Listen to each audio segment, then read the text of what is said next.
So this is like the 500th take today. I don't know what is happening today. I can't seem to start this video properly. But done is better than perfect, right? So, okay.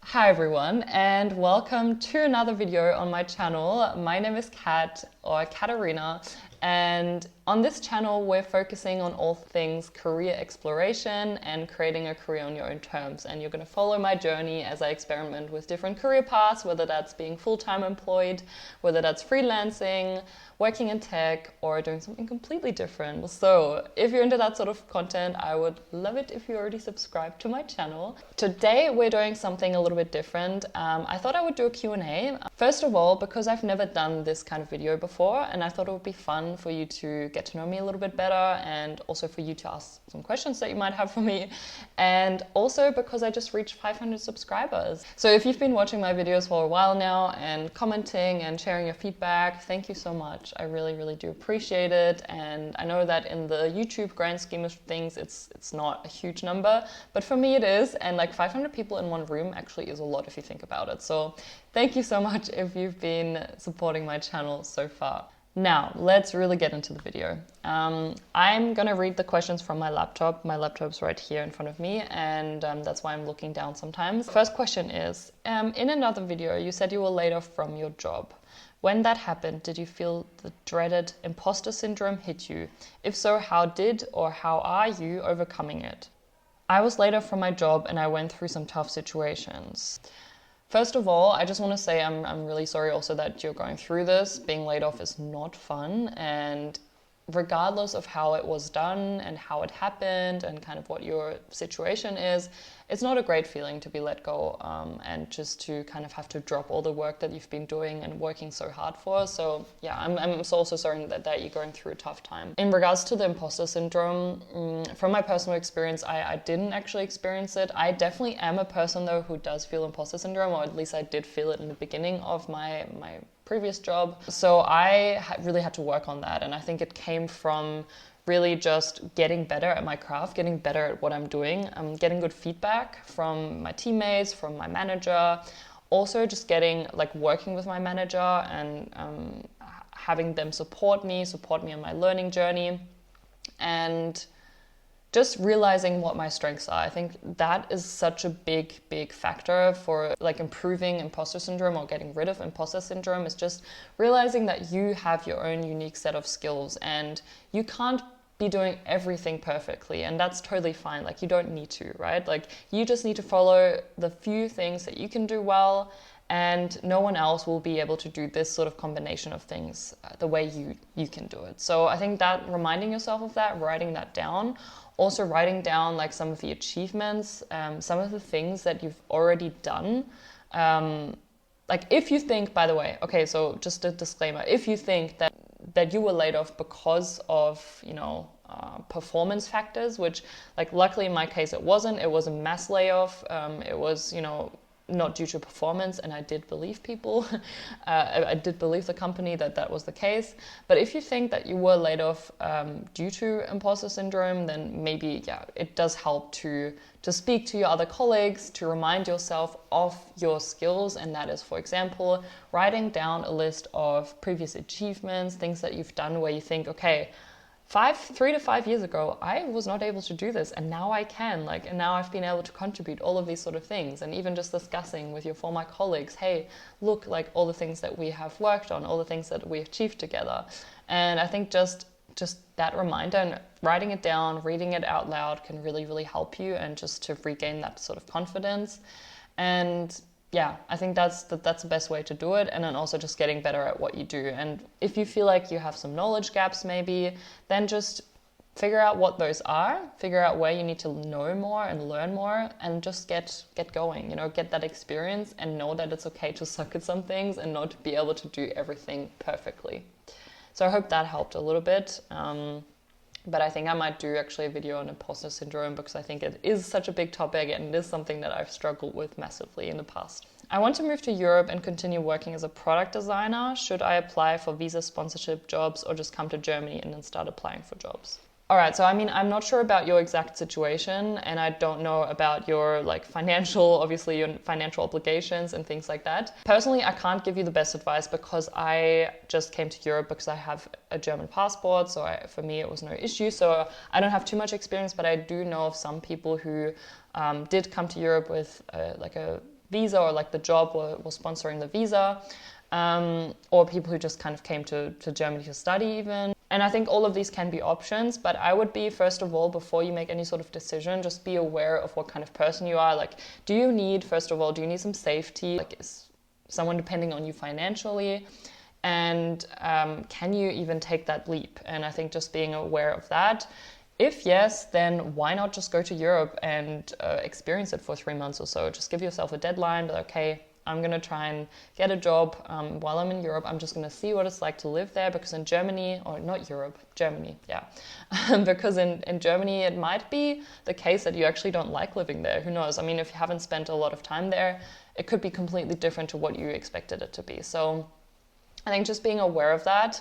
And then the other thing, I mean, if you're more of a safety person and you think it would be much, much better to have a job lined up, then why not apply for some jobs with visa sponsorship opportunities? And even if it's not the most amazing job in the world, you can always just kind of get that job for a while and then start applying for new jobs once you're able to do that. So I think that would be the safer route. But I mean, I can't give you like set advice. It really depends on you and your situation, but I think that's just something to be really aware of. Then someone asked what was my previous salary in my job. First of all, I think it doesn't really help to ask people what their salary is. I mean, it does help to talk about your salaries with other people, with friends around you, and I think that's really important because you have this direct comparison, and I think it does help to be transparent about it.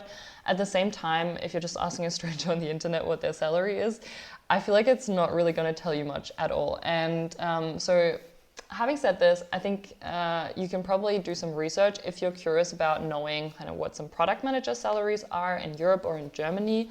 Then I would suggest looking up the average in the city that you're wanting to live in. For example, Berlin. It is going to depend so much on the city. It's going to depend on like the type of company you want to work for. For example, in startups in Berlin, I know that the pay is usually much less than in a more established company. And it is also the case in most cities like that. Also in Munich, for example, you're earning much more, but also because the living costs are just much more as well. So it really depends. And I would say look on Glassdoor, for example. That's what I've been doing, is just checking the company, trying to find them on Glassdoor, and then checking their salary ranges for the role that you're looking for. Also just Googling, okay, average salary product manager Berlin, for example, and then you'll get a range. And this will get you some ideas. Then there's also been some questions in regards to kind of where I'm going next, what I'm thinking of doing next, that I've got some time now, and like what are my next options. First of all, yeah, and if you didn't know, I was employed previously. I'm currently going through this phase of exploration. I have a couple of months leeway because I'm still getting paid from my old employer. And this is putting me in a very privileged position to be able to have some time and also not have the immediate kind of income stress, like having to find income right away or a job right away. So currently, I've been going through these phases. If you haven't seen my video yet, which I shared a couple of weeks ago about like the different phases of being laid off, it's now like I'm at the second stage. Like first stage was the more chill phase where I was just relaxing and kind of recovering. And then the second phase was more about just establishing new routines and just slowly kind of getting my footing and getting some clarity, which is I feel like the stage I'm in right now. And then stage 3 is more about, okay, actively going for the next opportunities, really going for it and figuring out what the next stage of my life is going to be. And yeah, I'm in stage 2, I would say. I have made up my mind about what I'm going to do roughly. And that is I'm going to go pursue freelancing a little bit more again. I just don't feel ready for another full-time job as of yet. I felt much more free and much more I felt like there was way more opportunities and possibilities when I was a freelancer. I was able to structure my workday much better. I was able to do things on the side that I was passionate about. And with a full-time job, it was just so difficult to do that. And that's why I want to go back into freelancing. And even if that means I'm making a little bit less money, I'm actually okay with that, as long as I have more time for the things that I really enjoy doing. And that's kind of something I'm exploring right now, is just figuring out like what are the different kind of interests and avenues that I want to follow. And this is not an easy process. This is a really ongoing, messy, sometimes painful process, but I think it's really important. And I am super young, so I feel like I'm able to give myself some time, and I'm luckily no one depends on me, you know, like I don't have any huge obligations aside from paying rent, of course, and paying for my food, which is already enough of an obligation nowadays if you consider like inflation and stuff. But yeah, so that's kind of where I'm at right now. I'm going freelancing. I'm also exploring whether I want to go to Australia for a couple of months over the winter, so the European winter and the Australian summer. That is an option for me at the moment. And also just in August, I'm doing something completely anti-tech. So I am going to the forest. Well, should I say that? Like going to the forest? I'm doing a course on like forest immersion, or like Waldbaden. It means like forest bathing. It sounds super weird when you say it out loud in English, because there's not a like good English word for it.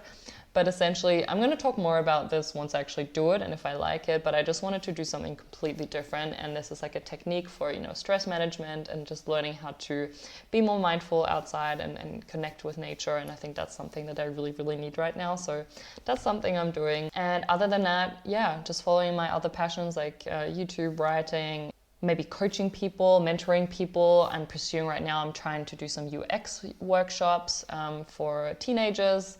I'm doing some for people like who just started their own business in Australia. So that's something I'm going down, like an avenue I'm exploring. And then also another thing I'm exploring is facilitation. So that's something I really enjoyed in my previous role, was facilitating retrospectives, design thinking workshops, ideation workshops, and things like that.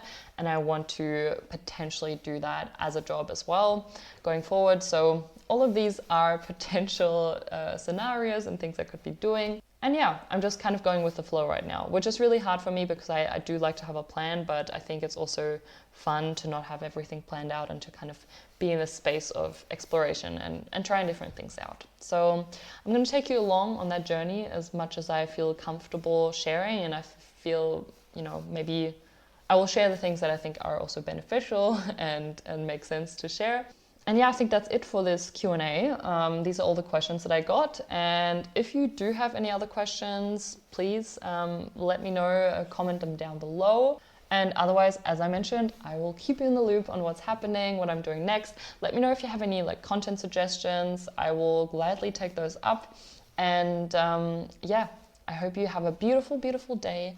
Do one thing today that really makes you have fun, like that makes you feel the spark and feel alive. Even if you just do it for a couple of minutes, this will really make your day. For me, for example, I spent the morning today drinking some really good coffee from a cafe and writing some fiction just for fun, not to share with anyone, just for fun. So that's one of those things that I'm doing right now. And yeah, I hope you find that thing for you as well today. And I think that was a very, very long outro. I think it's time to go now. Have a nice day and see you in my next video.